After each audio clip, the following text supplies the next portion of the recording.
you everybody for joining. Don't forget to like the live, share the live, let everybody know that I'm here. I'm going to be covering the trial from today. Health testimony, Lindsay after Lindsay's psychiatrist, and got a lot of new answers for us. Hi, everybody. I'm going to introduce now on YouTube. Thank you, everybody, for joining. I am doing a live on TikTok and on YouTube, so I just got it going. When I first tried, it said that traffic is unexpectedly high tonight, so it took a little bit for me to get the live going, but here we are. So thank you, everybody, for joining, and let's get started. Let's get our comments going, make sure that they're on here. Well, that would require people too. So share the live, let everybody know I'm here. Don't forget to subscribe, like, share, all of it. Let's get started. So where are we today? I believe this is day 10 of the Lindsay Clancy trial. To give some overview, Lindsay is on trial for murdering her 3 children, Cora, who was 5, Dawson, who was 3, and Callan, her youngest, who was 8 months old.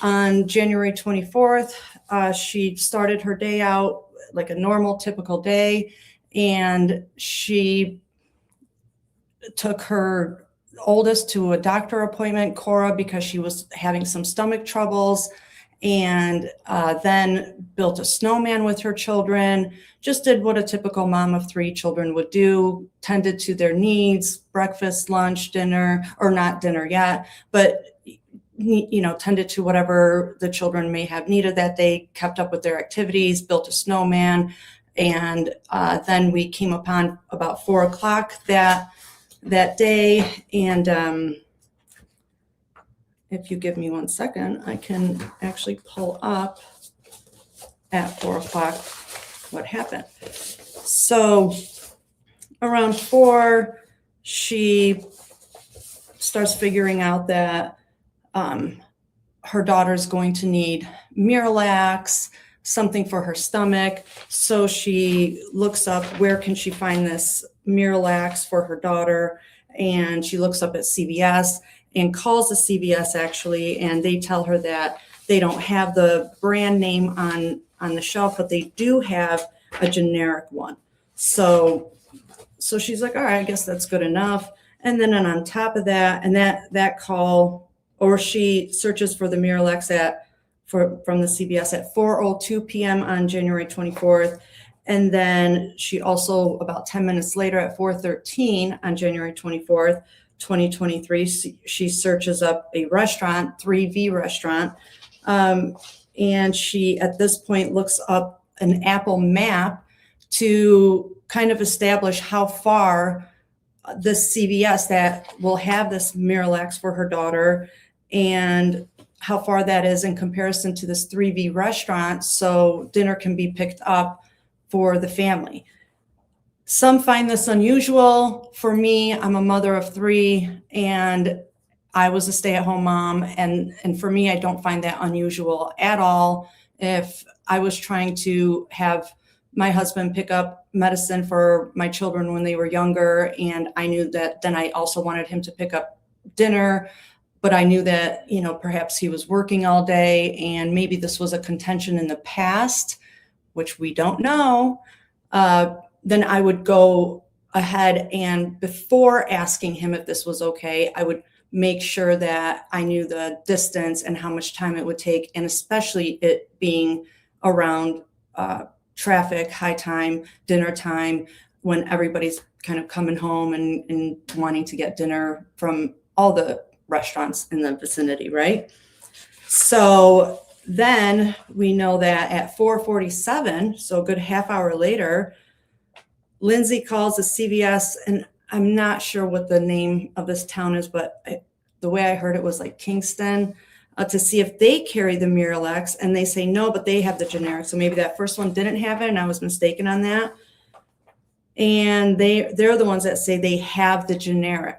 Okay, so that is something that I want to kind of say to put in your back pocket for now, because we're going to circle back to that later on. Then at 4:53, Lindsay texts Patrick because he's working in the basement, and she asks him, and this is in quotes, "Any chance you want to do takeout from 3V? I didn't cook anything, and it's been a long day." So now, one thing that a lot of people tend to bring up in the chatter online and social media groups, on the Redditors, the YouTubers, all this chatter amongst us, they kind of say, well, why is she texting her husband if he's right in the house? I mean, why is that an issue? Tell me you're not texting your family, your spouses, your anybody when they're right in the next room. Like, come on. If that's weird to you, then okay, then that's okay too. But in this family, that was not something that was atypical. This was totally normal, and I could attest to that. My husband works from home, and I wouldn't go and open the basement door and be like, "Hey, you want to pick up dinner?" Because how do I know if he was on a call, in a meeting, on a conference? Like, I've learned this. And as a mom that has somebody that works from home, and especially we were at that time, this is 2023 in January as well, we're kind of on the heels of coming out of the pandemic, right? So a lot of us are still working at home and learning that the dynamics of that, and kind of getting into the routine of that and the ins and outs of that, right? So it's not, to me, that was nothing that I could say that was bizarre, but to each their own. So anyway, she texts him that at 4:53 saying, "I didn't cook anything. It's been a long day." Just her saying that, "It's been a long day," is that not just kind of a signal to the father of these 3 children?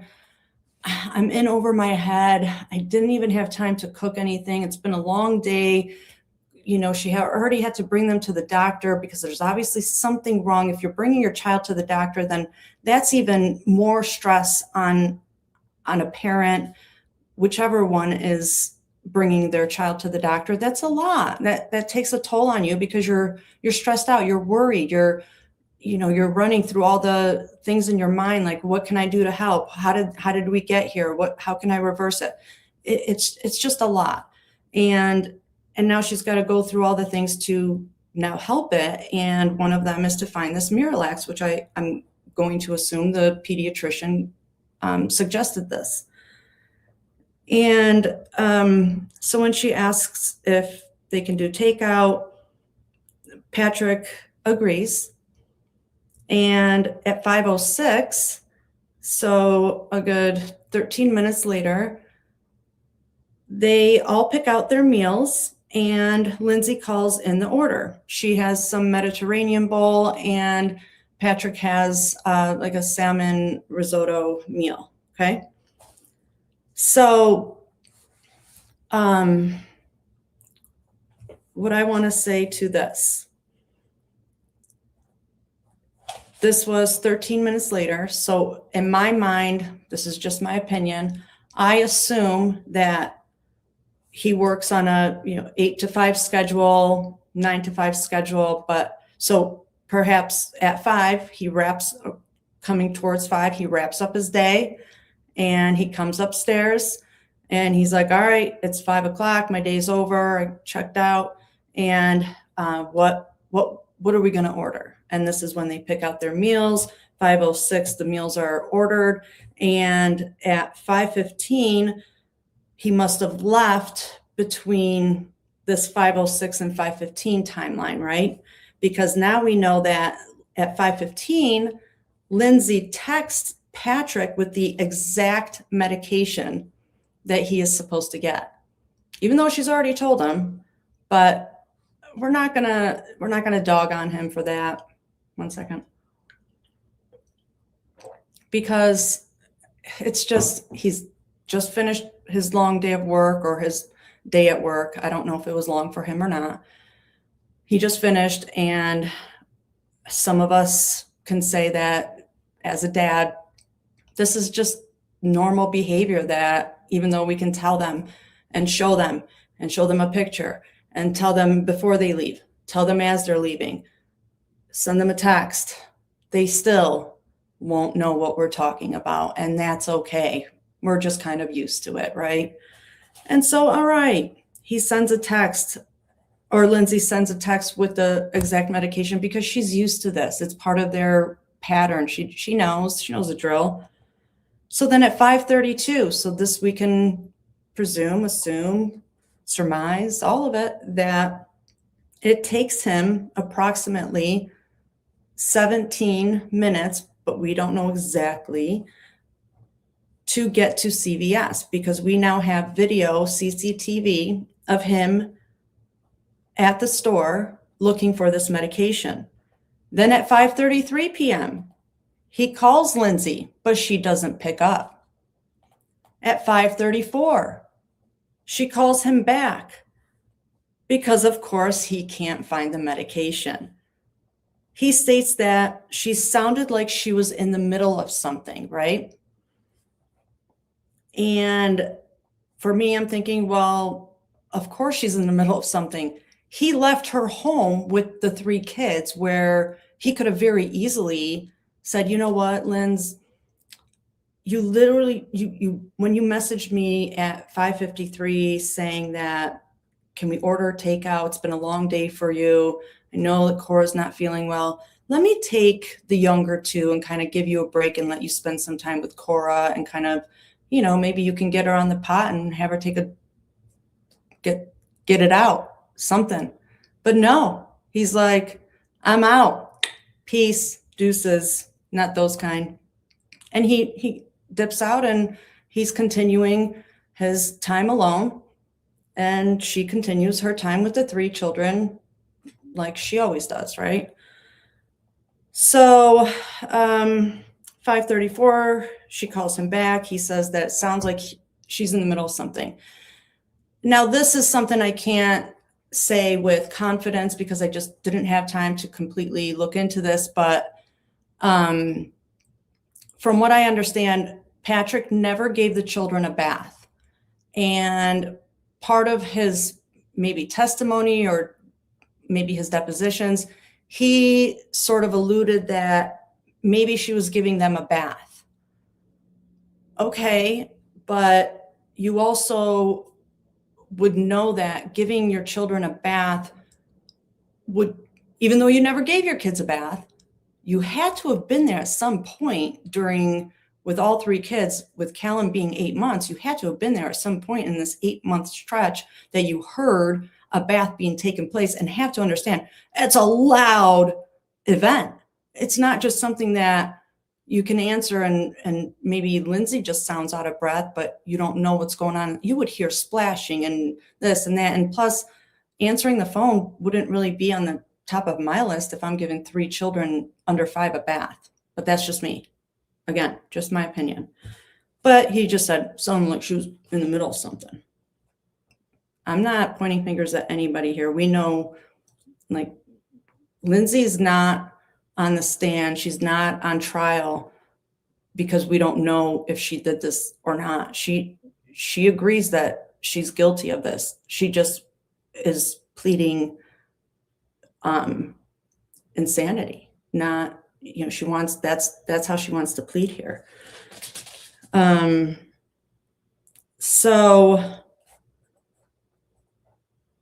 then at 6:09 p.m. on the 24th, he pulls into his driveway. He walks in, and now is when he's faced with this eerie silence, which we all can attest to. If you have 3 children under 5 at dinner time, 6:09, after this, hectic day, it really shouldn't be quiet, and there shouldn't be an eerie silence.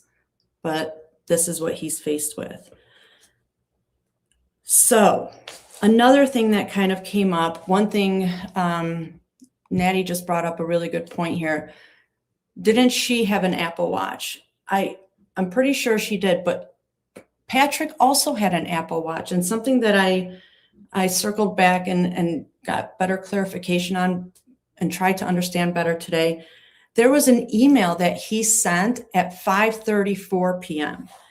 Now, if we're seeing him at, or I believe it was 5:34, I have to get the exact time now that I'm seeing these timestamps, but there was an email he sent around the time that he shouldn't have been home. And I really do think it's 5:34, but I'm going to go back and double check this. I have it written down here somewhere. But he sends it, and everyone's like, well, how did he send this email at the time that he's supposed to be at CVS? How does that, somebody user 311928. Thank you so much. He was at CVS at 5:34. That's where I'm mixing that up. Now another 5:24, 5:54. The email was at 5:24. Okay, so 5:24, he sends an email, and it's not clear if that was sent from his watch, from a computer. And I think he says, well, it could have been sent from my watch. And then he says, Treasure Hunter says, email 5:24, I believe it's been confirmed he sent it while he was in his car. So again, if that's true and if it's been confirmed, I'm not going to take that away because it's on me that I didn't have time to look into all that. If that's the case, so he's sitting in his car knowing that Lindsay, again, is home alone with these 3 children, and he's sending emails from his car. So he has time to open his email, read his email, see which ones require responses, figure that out and respond and do all that while he knows he's having dinner with a friend on the 22nd and alluding to the fact that there's these issues at home. But okay, I'm just going to leave her alone with 3 kids, all set, no big deal. I don't know. Yeah, it's just, I don't get it. But okay. So I honestly, I don't know. That just has me kind of like, what WTF kind of, right?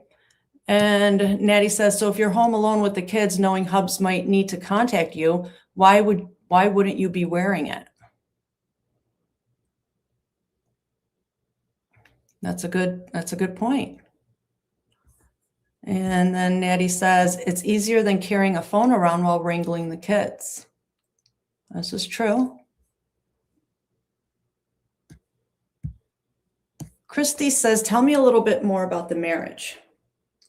So what we know about the timeline and how we kind of got to January 24th, 2023, we know that they met in 2013. Lindsay was living with, I believe, a cousin of Patrick's while she was studying to be a or just studying to be a nurse. I don't know if her focus was labor and delivery or if that's just where she landed. They met that summer. They dated for 3 years before they got married in 2016. They got married in December, and they both shared the dream of wanting a big family. And by a year later, so they were married in December of 2016. And then the following year, December 24th of 2017, Cora was born, their firstborn. And I do have like information about like if she experienced, I don't think she experienced a lot of anxiety. Okay, I remember now. So with Cora, she did have a bit of anxiety prior to having to return to work with Cora. So she decided to minimize her schedule back to the labor and delivery nurse position. So she went back to a part-time schedule. and she went for a 20-hour schedule. And from reports and people telling us her behaviors during that time, I guess like she had monitors set up at her nursing station to be able to watch Cora, like in her crib or whatever her activities were throughout the day. I believe that Patrick was home with her. I'm not sure who else. I really don't know the true answers on that. And there was one instance where Cora was crying. And so she sees on the monitor that Cora's crying, and she's messaging Patrick like, hey, why aren't you going to her? What's going on? And perhaps he was stuck at work. I'm not sure. And he wasn't responding in the given time that she would have liked. So she was panicking, and she called the police to go to the house and make sure that everything was okay. And, I mean, it happens. First time mom, the feelings of the worst case scenario. She's a labor and delivery nurse. She probably sees a lot of the worst, and she's just scared. You never know that this is going to be a big deal until something like this happens, right? Like when I had my first child, and I went through a lot, and when I had my first baby, when the cleaner came into the room just to empty the garbages and stuff like that, I thought they were coming in to steal my child. And I rang the bell. Like I freaked out. Like I was like, here they come. It's happening. The kidnappers are here, and they were like, no, this is so-and-so that cleans the rooms every night. You've met her the last 2 days. Chill out, and we just don't know. We can't control it sometimes. And yeah, I was fine. So that was kind of the only thing that's really come up with her after having Cora. And then when she had Callan, this is where I can talk about the behaviors. So she has Callan in May 26th. And the first 4 weeks after having him, so we can say that that's May 26th, so towards the end of June. So those first 4 weeks, anybody that speaks to that timeline, Patrick, her friends, some family members, they all say she was in a great mood. It was almost euphoric. She was very energetic. She was almost doing too much. She wanted to work out. She wanted to do all these extra activities, just overdo it, right? So much so that by, I think, end of June, her and Patrick ran a 5K together, a marathon together. And, so this is all like, I want to get fit. I want to lose the baby weight. And I don't know how much she gained. That's probably something that would be good to know. But maybe there was some, are you ever going to get skinny again? We don't know. We don't know that part of their relationship. And if there was any arguments or any, looking at her sideways, and then them going somewhere and him looking at other people adoringly and then looking at her like, ugh, and then I'm stuck with that. We don't know. But what we do know is that's not an uncommon thing between a husband and wife after having a baby, especially a third baby. And then we also see that she's doing this aggressive weight loss and training and exercising, even running a 5K, right?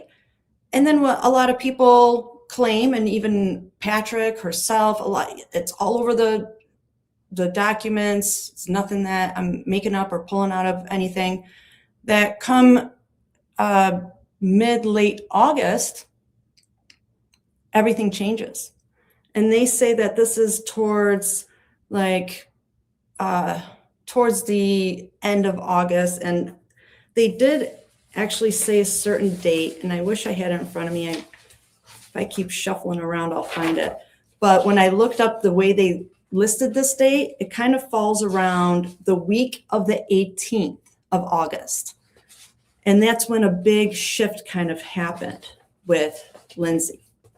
So for me, I was like, and then they just moved on, right? They're like, well, there was a hard stop around this time of August, a big shift in Lindsay. That's when just out of nowhere, dark cloud happens. And Lindsay was faced with insomnia all over again.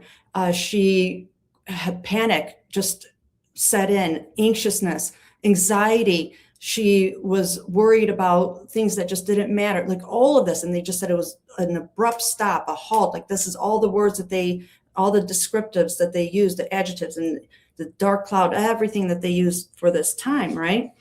And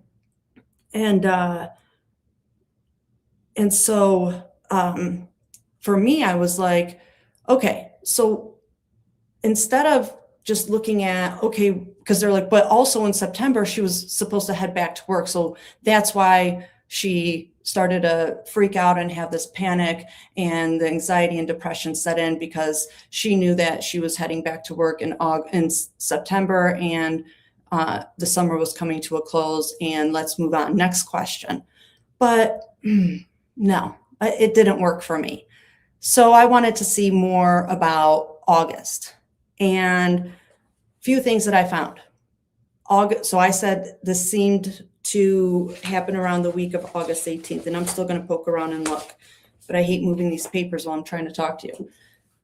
So August 11th is Lindsay's birthday. And yeah, this is just me speculating. This is just my opinion. There's nothing out there talking about this. This is all me. But what if that was the trigger? What if that's where the downward spiral actually occurred? Here she had the baby on May 26th, and she's doing all of this stuff, right? She's working out. She's getting fit. She's running marathons. She's trying to be as happy and euphoric as possible. She's trying to be seen. And the best way I can explain it, she's trying to be seen. Like, look at me. I gave you 3 children. I'm doing this and this and this and this. Look at me, right? And then her birthday comes around. And what if her birthday came and went and it was unrecognized? Not even like a drawing from the kids, a handprint, and another handprint. Mom, we see you. Mom, thanks for all you do for us. Nothing. There's that. Then the other thing I looked up is, well, Cora, her oldest, is 5. So what else happens when you turn 5 is you go to kindergarten. Yeah, she was in preschool, so there was the kind of getting used to her, being in the school setting. But kindergarten is kindergarten. It's always going to be a big deal, no matter who, how many kids you have, firstborn, lastborn, whatever. So I looked up to see when the school year started for that year, and it started on August 31st. It's a beautiful day, but that's when it started. So what do we know about that? It's an August date. So something else that could be weighing on her. And then my baby Cora's got to go to school. It's just, it's just a lot of emotions that weighs on parents, especially mothers. And now what else is happening? She knows that Patrick's paternity leave is coming to an end. He's going to go back full time. That means whatever hands-on help he was, all the working out together, all the time they spent together is also coming to an end. These are all things to put into a jar together that just kept filling and eventually must have overfilled, right? And what else? Her maternity leave was over. She was scheduled to go back to work in September as well. So August was just a lot. So what we know, though, is that they did end up hiring a nanny in September. So she did reschedule her return to work as the labor and delivery nurse. So she did not return in September. She rescheduled it, I believe, for January. I'm sure somebody will correct me because I'm always wrong. But she rescheduled it, and then they hired a nanny. I believe her name is Elaine Rossi, but I have to have that in front of me to make sure. And Elaine even testified, and she said she had a lot of wonderful things to say about Lindsay, but one thing she never did say or could say was that Lindsay was a danger to herself or her children. She said that Lindsay did confide in her, and Lindsay did tell her that she is on these medications and that she is seeking help, and that I actually do have it, I think, right here.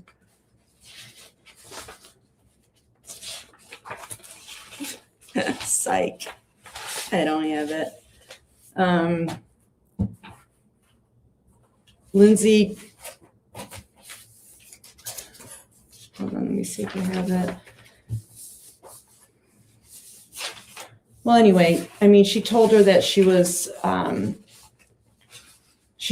Lindsay shared with her the medications that she was on, that her anxiousness about the baby sleeping, that he was struggling. Callan, his nap times were a mess, just typical mom to nanny information, but never once did she say that she was suicidal or homicidal. So again, that doesn't match up anywhere. Let's see some of the questions we have here. Thank you everybody for joining on TikTok. Don't forget to like, share, and tap that screen. Tappy, tappy, tap. Let's see what questions we have.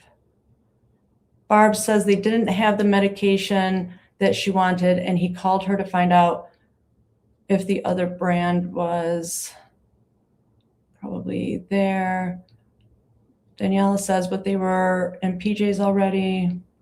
That's okay. I mean, it's okay if she put her kids in pajamas already. She knew that dinner was coming, and after dinner they were gonna, because of the bath. Good point. Okay, I get what you're saying. Calamity says he was also super shifty about when he was in the CVS parking lot, so I don't think he was there. They had to have parking lot footage. DK says, how do they know the straps were sailor ties if he untied them before anyone got in there? Yeah, good point. Joyce Roy, new here, love the timelines. Thank you, Joyce. Dear Monday says she admitted to committing the act that took the lives of her 3 children. Patrick didn't do it. Joyce Roy says at Dear Monday, she pleaded not guilty.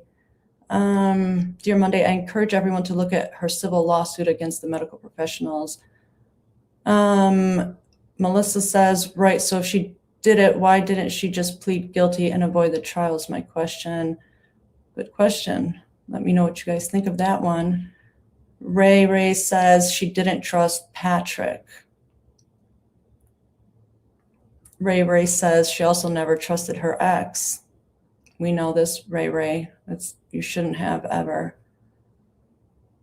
Dear Monday says she did plead guilty by reason of insanity. Bad Granola says, I think Tufts was thorough and reasonable, to be honest. Defense didn't do a great job with their questioning. Okay, Granola, I do have to respond to that one. I thought Tufts was I thought Reddington was spectacular with Tufts today, like out of this world. I mean, I know that a lot of people think he's old school and doesn't know all the up and up on technologies and this and that, but I don't know, man. He knows how to get somebody nervous and kind of flustered with their answers and testimony. I thought it was really good and spot on.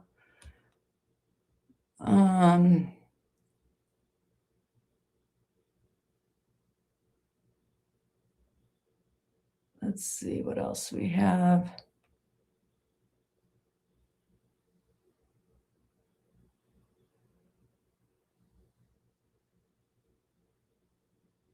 User 95 something says he showered, his hair is flat to the head at CVS, fluffs up 17 minutes later at restaurant.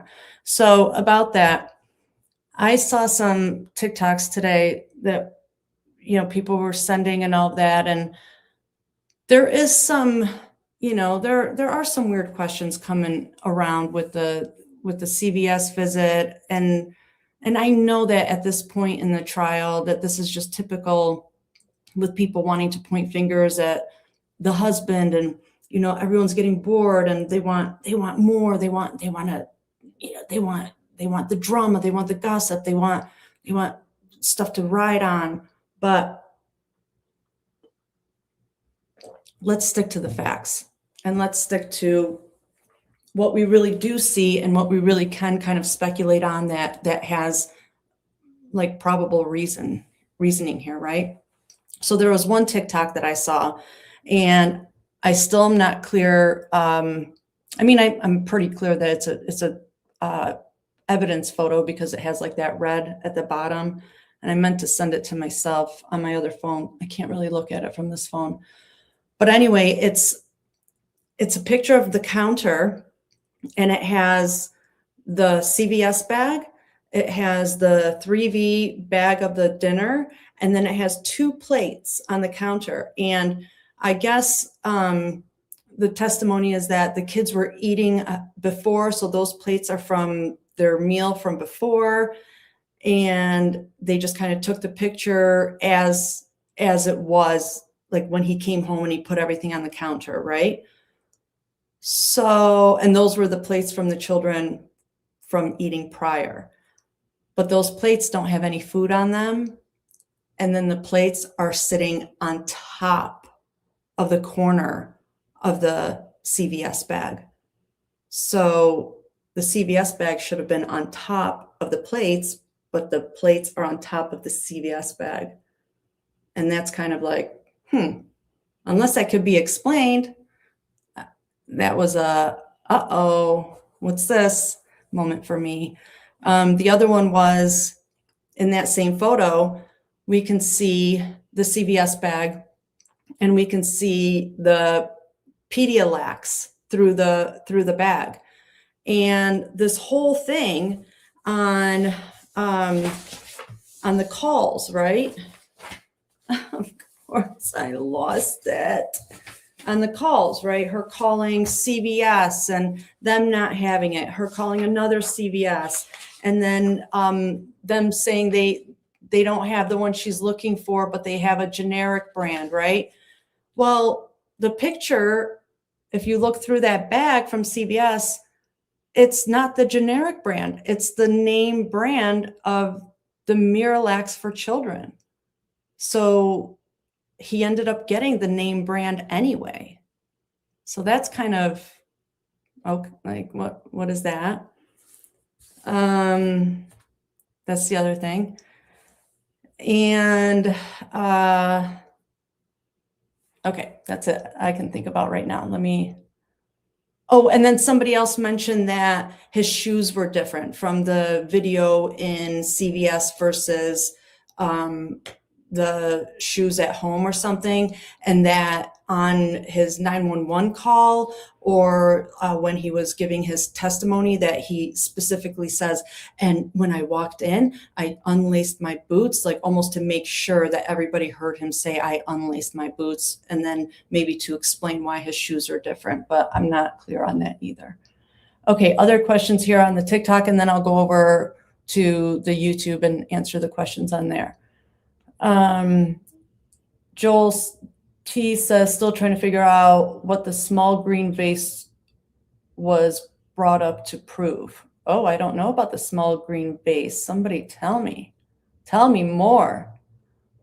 And user 9596 says it was supposed to be a prayer bowl. People use it to crush pills. Oh, so was that what was used to crush the pills? And then I find out that the pills that were in the children were antidepressants. How does that work?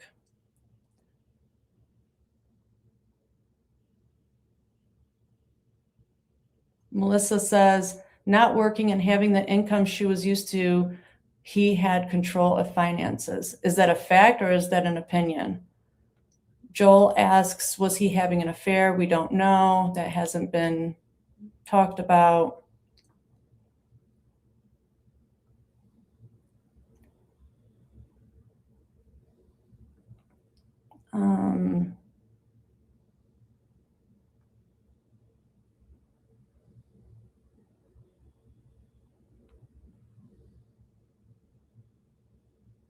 Hafti says, I feel like the healthcare system failed her and she didn't get the right treatment 100%.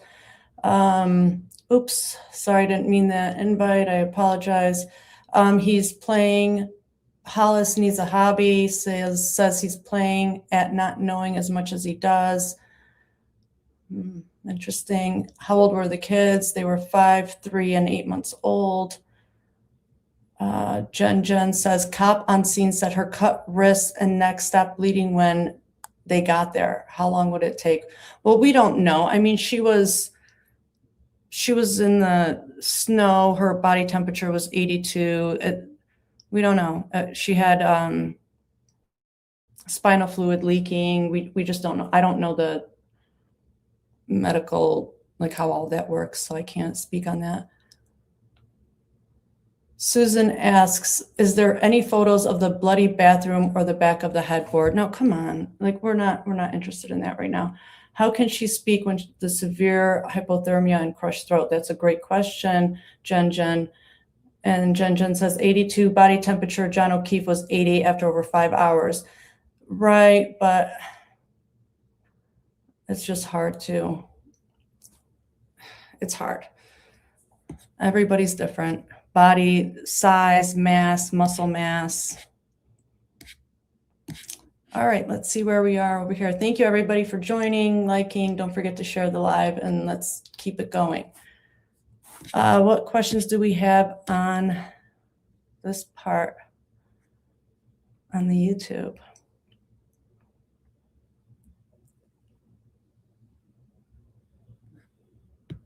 All right.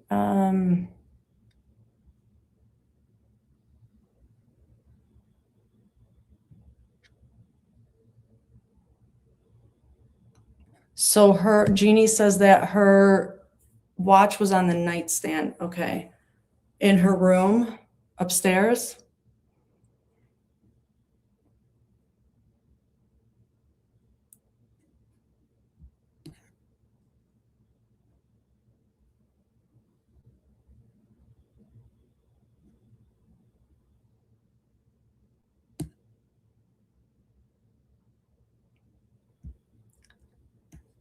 Yes, in the drawer. Jeannie says, Natty, I don't understand your comment about psychosis.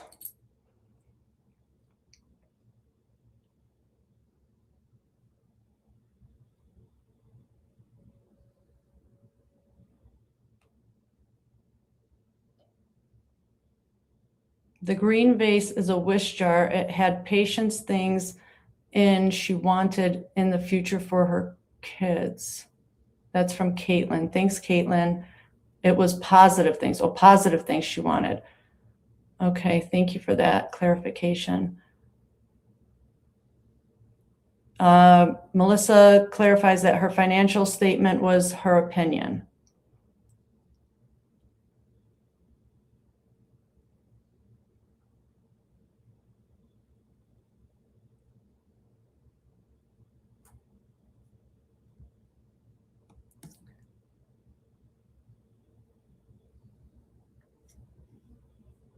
Natty says, so when you are in psychosis, you're removed from reality. So today,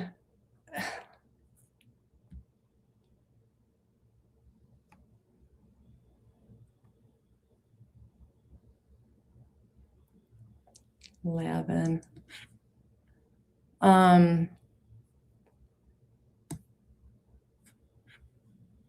This is an interesting comment too here from Lavin.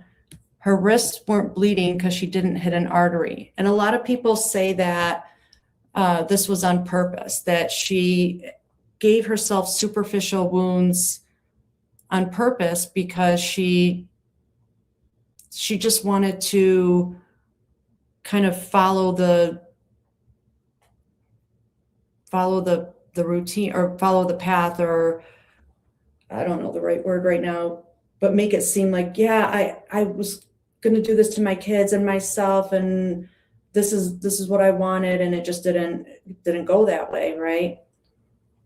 For a nurse and somebody that's worked with children, babies, delivering, seeing all of this to save lives, right? She's in the room and knows the protocol on what to look for to bring a baby back to life.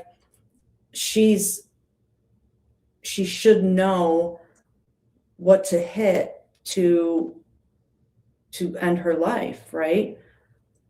But if you're a person that's not in that field, you probably don't know which places to hit to succeed in that, right?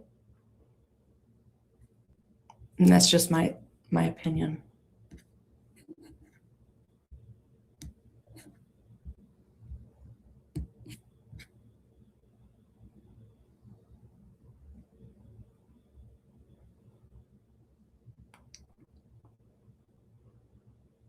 What else? So today on the stand was Dr. Jennifer Tufts, which is Lindsay's psychiatrist. And she's been seeing Lindsay pretty much since, I believe, September of 2023, and saw her right up until the day before the murders occurred.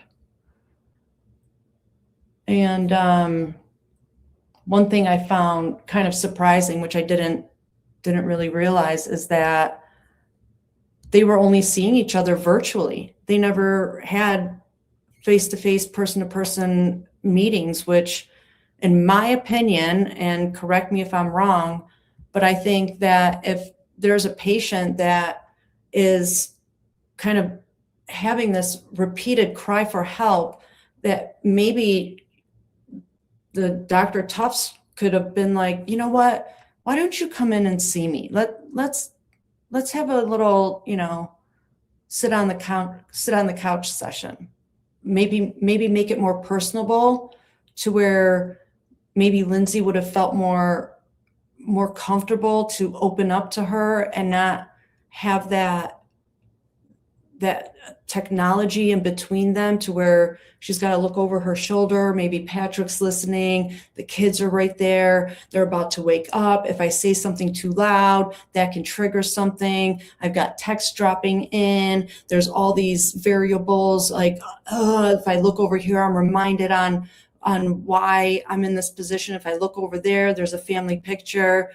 Why not take her out of that element that is causing all of this and ask her to come in? What's the explanation for that? The other thing is, and I don't know for sure, I was waiting to get this TikTok, but it never was sent to me. Anyway, sorry. That apparently their house was kind of, and I'm not judging anybody on their houses. Like, look, my house is like, I tell everybody I live in a trap house, trust me. But that their house was kind of lacking of like pictures on the walls and stuff like decor, stuff like that. And if that's the case, and I can't say this 100% because I got to see it for myself, but if that's the case, and then maybe that kind of aligns with when I'm saying that she had these virtual appointments with these doctors and professionals and medical psychiatrists or whatnot.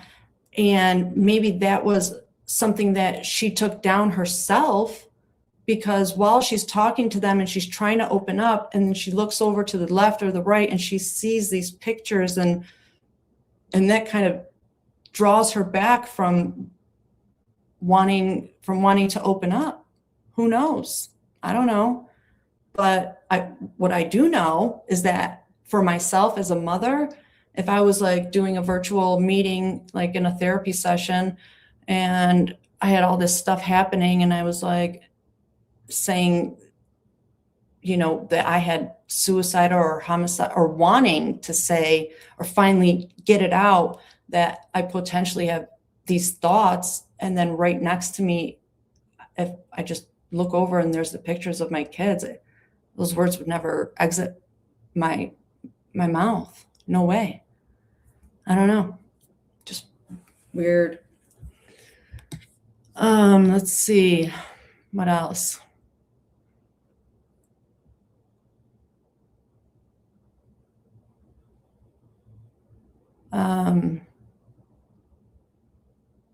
And what do we know, like, about her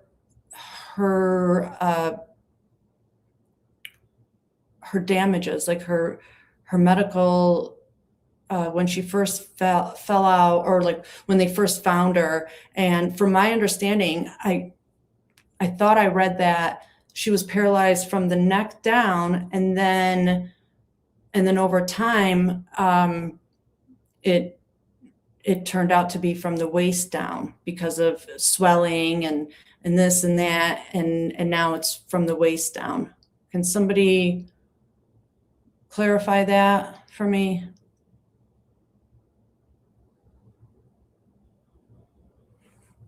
In the meantime, Jeannie says a lot of the rooms, decor and setups were all about kids learning and playing. Oh, okay. Well, that's interesting to know. That kind of takes away that whole theory I just said. So thank you.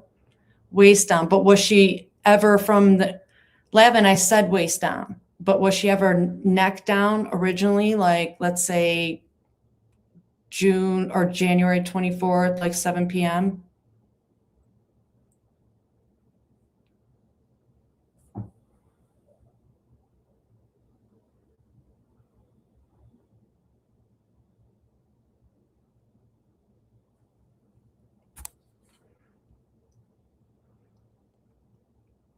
Christy, I can't read that out loud because that's how I got kicked off of TikTok last time.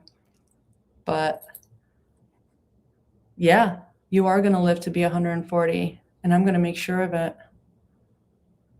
Jeannie says, I had first heard neck down also.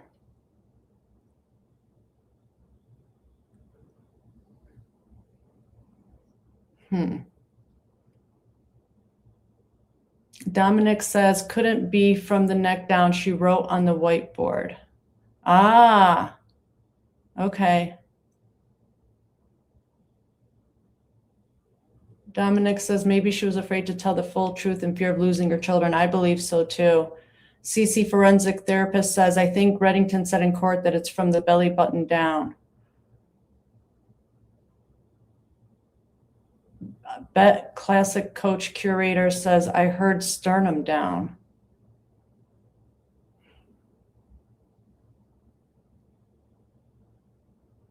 Christy said, does it matter? Yes, it matters, because and Natty says so too, because it heals.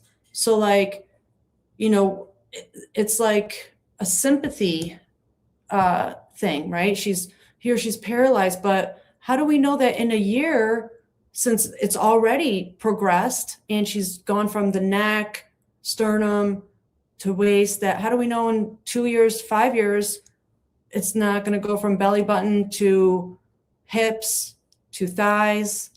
Like, that's what, you know, and how do we know that she's not going to have something like a positive prognosis in 5 to 10 years, that there's still not some hope for her?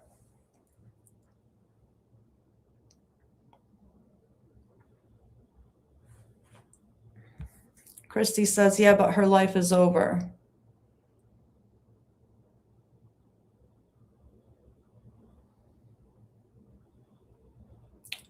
Jennifer says, I'm new here. Thanks, Jennifer, for joining. Don't forget to like, share, and then go over to our YouTube and subscribe. Everybody over on TikTok, don't forget to subscribe to our YouTube, and everybody on YouTube, don't forget to go over to our TikTok and subscribe over there and like. Yes, Christy says she took 3 kids. I refuse to believe she won't have to see that every day for the rest of her life. I agree. Lavin says, I think neck down was original reporting, not a medical diagnosis. Yeah, that could have been it too.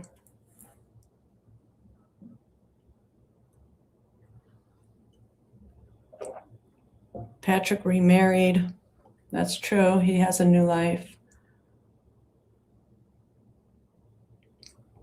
And now there people online are disputing that he did have another baby. So what if he did? I mean, I don't know why that's a topic of contention if he remarried and then decided to have a family with his new wife. Like, okay. Oh, for sure he's all messed up. Christy says Pat's got to be all sorts of messed up. For sure. I mean, he's got to see this stuff every time he blinks. Absolutely. So I'll just go over quickly what the trial was about today. Like I said, they had Tufts on, the psychiatrist, and basically Reddington. He wanted to just tear her apart and show to the jury that it was also Tufts as another clinician and another person that Lindsay went to for help that dropped the ball in this situation as well.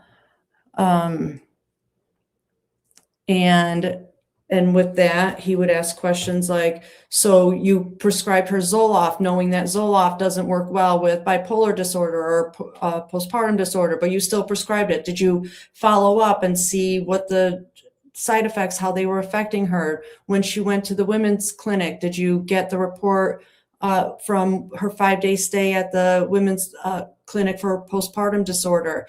Did you follow up on that? And her answers were no, I didn't. And he was like, why?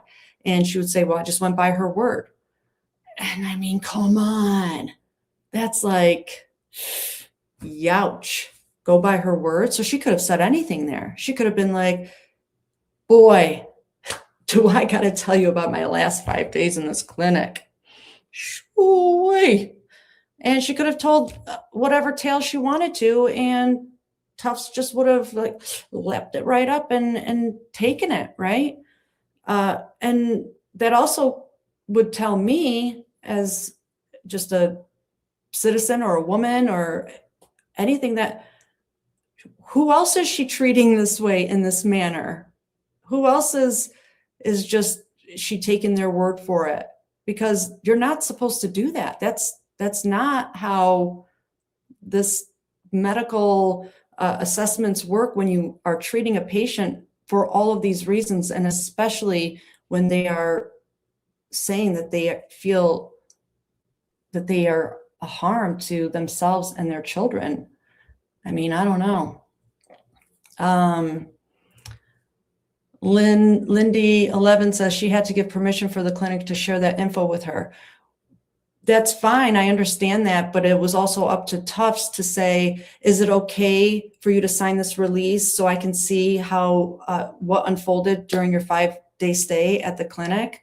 And that's where she should have handed over that form for Lindsay to sign so she can get a hold of it. So that it's still like everybody wants to blame Lindsay. Lindsay was doing everything possible. Like, if somebody can name one, I'm not even going to say 3 things, name one thing that Lindsay didn't do to ask for help, I'll wait. Like, come on. She tried. She tried all the time. She went to her husband. She went to her friends. She went to her sister, even her in-laws, her mother, clinicians, professionals, clinics that specialize in postpartum depression. And yeah, maybe there is one thing she didn't go to. Spiders, Lavin. So, let's see. See if I can answer any other questions. You know, I just learned that the spider thing is something in Australia like yesterday or day before.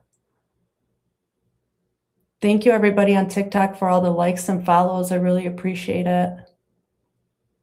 What do we have?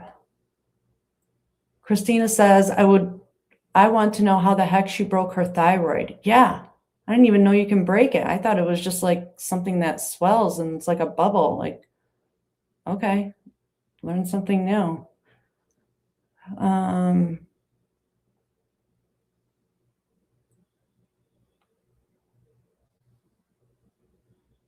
Thank you for following, reposting, sharing. Click that screen so I get all the likes. Maine says her lack of notation was wild. Yeah, absolutely. And also her messing up. Like there was the speech thing where she didn't put the word not or something. Like, okay, her thinking that that's not a big mistake. It is though, because look where we are now. You just don't know.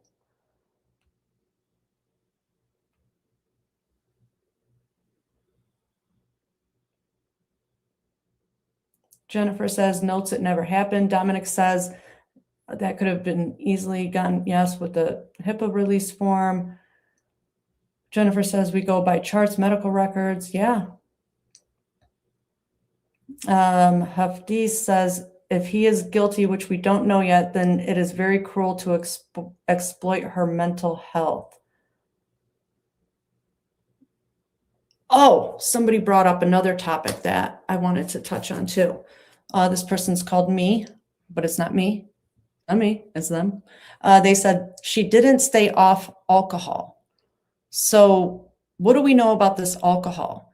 So from what I know is that when she was filling out the form initially to be seen by Dr. Jennifer Tufts, and for a lot of us that have filled out these doctor forms to be seen, there's this one question on there is, do you consume alcohol?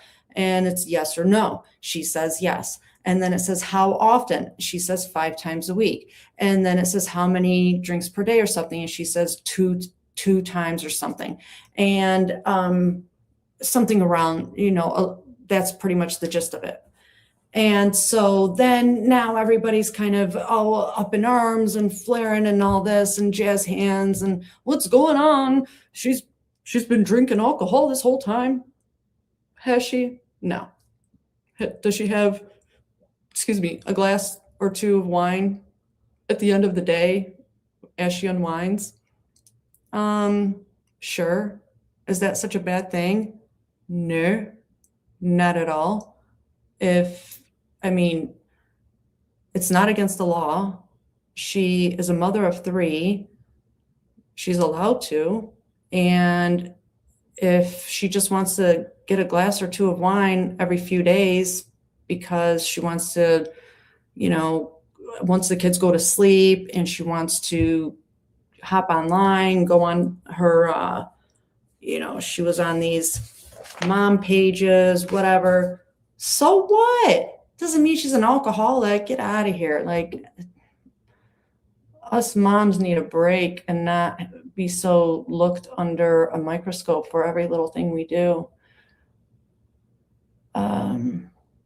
Jennifer Luna says, as a prosecution specialist for the state myself, the system failed her. I agree, Jennifer.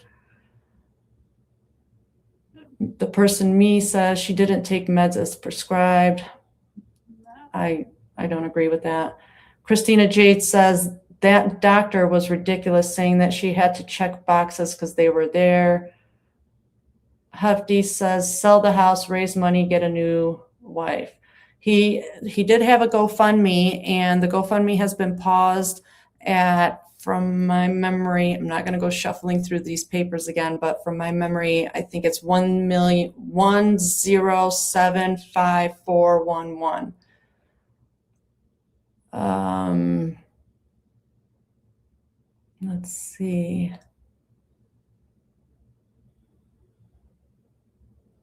We have Lori Faircloth, I believe her husband is framing her. You're not the only one that thinks that. Dominic says, once a doctor signs medical records, it becomes a legal document. Reread is so important. Reread is so important. All right. Let's see what I have to catch up over here.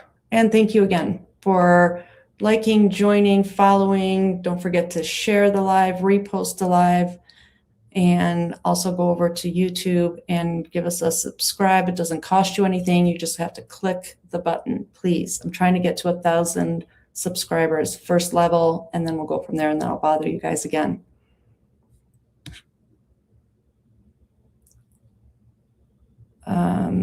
Christy says, bro, she needed to go to Jesus. Good Lord. Natty says, I think she had told at least a couple of people that she had bad thoughts. Yes. Christy says, it's one thing to think about your kids getting hurt, but not hurting them. Correct. Well, I'll tell you now, if she told a single person that she was thinking of hurting them, then people need to be held accountable. I agree. That's why the doctors and psychiatrists are getting grilled. And she has the civil lawsuit. Yes, right. Christy's like, looks like I'm finally catching up. 11.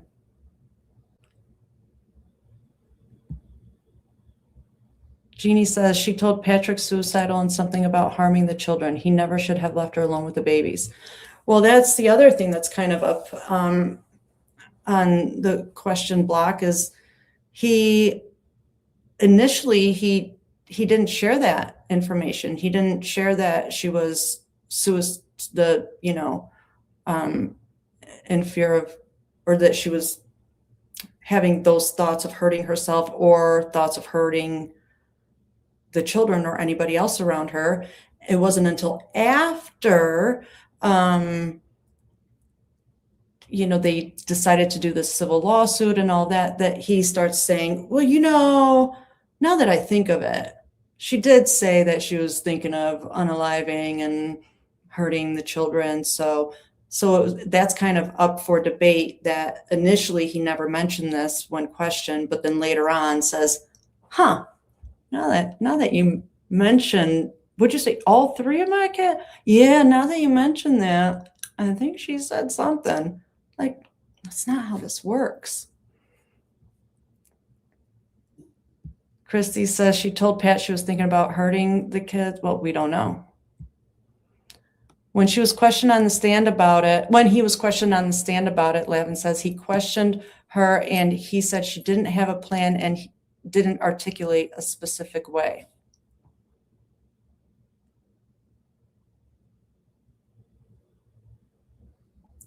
And apparently he testified that he didn't think she meant it. Is that what you're saying, Lavin? Yikes.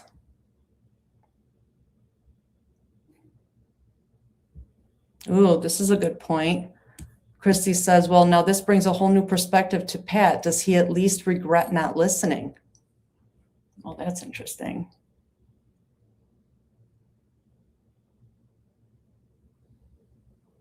And then on TikTok over here, we have, why aren't they questioning her husband more? I think he's involved. This is from Debbie Hamilton. I think he is involved. There are so many questions. I agree. But we have to also remember that we are only, I believe, on day 10 of the trial, and it's expected to go 6 weeks. So at least another 4 more weeks. We don't know what's going to happen still. Hefty says, hadn't he been looking online for something about unaliving? I don't know. I'd have to check that out. Debbie Hamilton says, too many unanswered questions about the crime scene. That is true.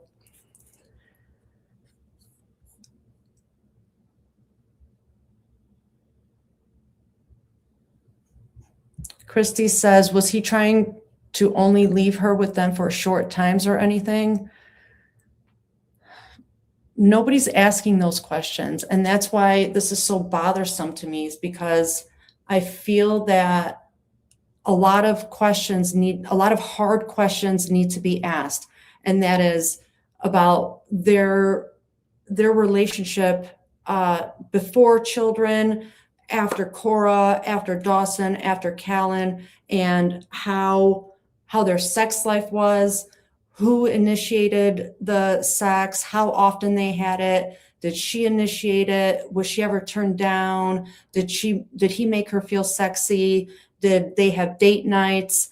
Who initiated the date nights? How often did they have them? What was sexy time like? Did they have foreplay? Did they just have time that was fun for them that didn't always have to lead to sex? What was all that like? Because I think all of that matters.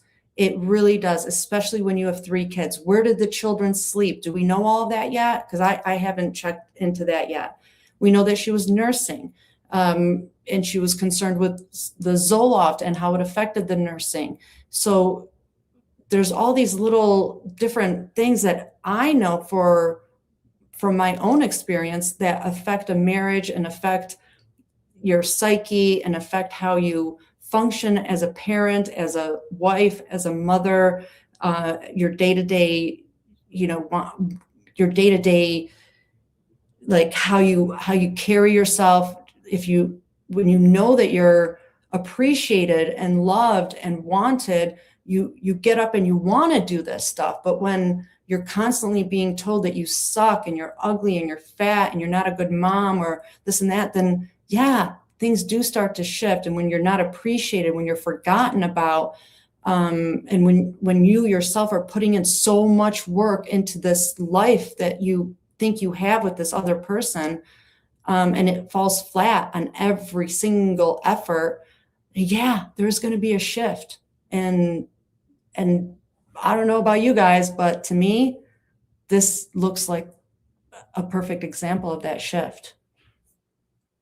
So I don't know. Let's see what other questions we have here.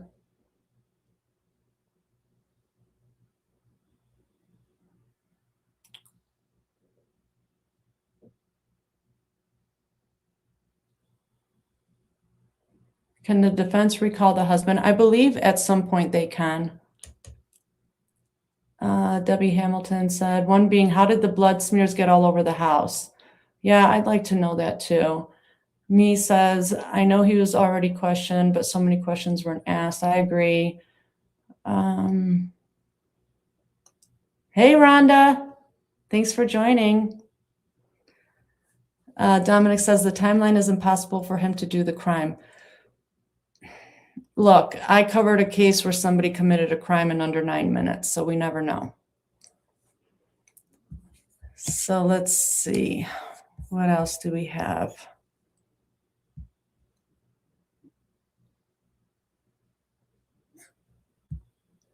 Jeannie says, it doesn't matter, my friend, not at all. She told him it'd been a long day. Can you pick up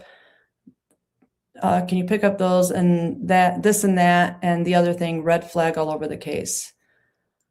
I agree that she was letting him know that the day was kind of crappy for her, and that's why she was like, I didn't even have time to cook. It's been a long day. He knew she took the kids to the doctor. That's why he needed to go to CVS to pick up the medicine. Why couldn't he bring the 1 or 2 or all 3? It's just a drive. Bring them with you. Give her a break.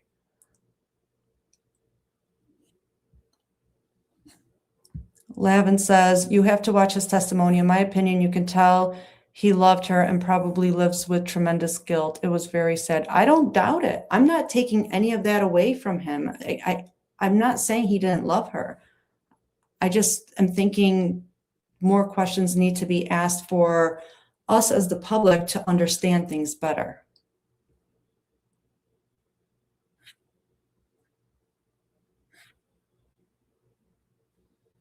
Christy, who are you saying what to? To Lavin? So I'm going to clear that up real quick if that's who. No. Let's back that up. So Lavin saying that he called her during the murders too, and he testified it sounded like she was in the middle of something. Let me explain this, okay? But I gotta find where I have it, because I have it by the time. So just give me 1 second. Just give me a second here. Evan, I know you did that on purpose.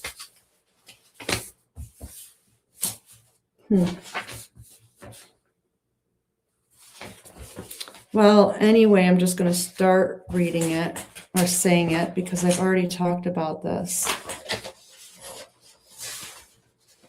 Because at 4:02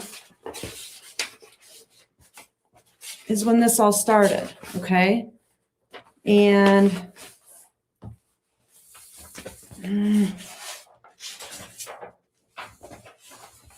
let me find it.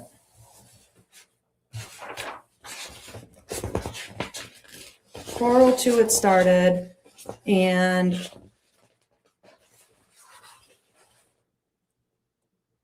okay, let me just say what happened, like by recall, since I can't find it. But he called her at like 5:33 p.m. to ask her what the medication was, and she didn't answer. So then she called him right back at 5:34 to tell him, found it. Okay, so she called him right back at 5:34. She calls him back because he can't find the med. He states that it sounded like she was in the middle of something. So this is where it kind of got interesting for me, because people said that Patrick never gave the kids a bath. Like that was just something that he didn't help out with. But however, he has claimed that he thought she was giving the children a bath. So he's saying it sounded like she was in the middle of something, but he's also claiming he thought she was giving the kids a bath. We all know, especially 3 kids under 5, what it would sound like with 3 kids in the bathtub. Like, come on. I don't know. That's why it doesn't make sense to me. And he thinks she walked away from them in the bathtub too. But he's calling her, knowing that she's home alone with the 3 kids. Like, it's just, that to me just, again, blows my mind. Like, this guy knows her state of mind. She just had to see the doctor the day before. The day before that, he's having dinner with one of his buddies, and he's telling his friend how she's dealing with benzo withdrawals. So they're actively talking about her mental status, mental health, and then 2 days later, all this unfolds and happens. Just, I don't know. Okay. So Carrie says they were also in pajamas, which usually equals bath time is over. That's true. Very true. Thanks, Carrie.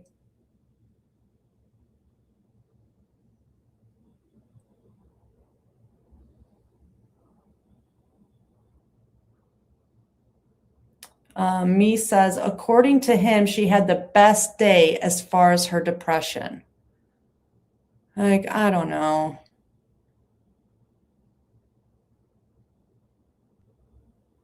Okay. I mean, we can't, if that's what they say, that's what they say.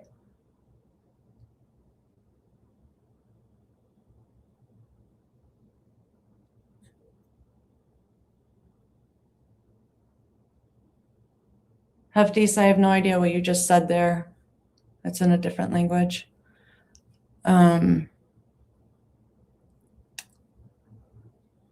right. Well, we're in about an hour and a half, so I'm going to wrap it up. Thank you, everybody, for the follows, the joins. Don't forget to share it, like it, go back to YouTube and subscribe. I need to get to 1,000, and then we'll go from there to the next level. I'm going to be watching this trial every day, and I will do as many lives as I possibly can. You guys are welcome to message me with whatever questions you have. And yeah, thank you. I'll see y'all later. Bye.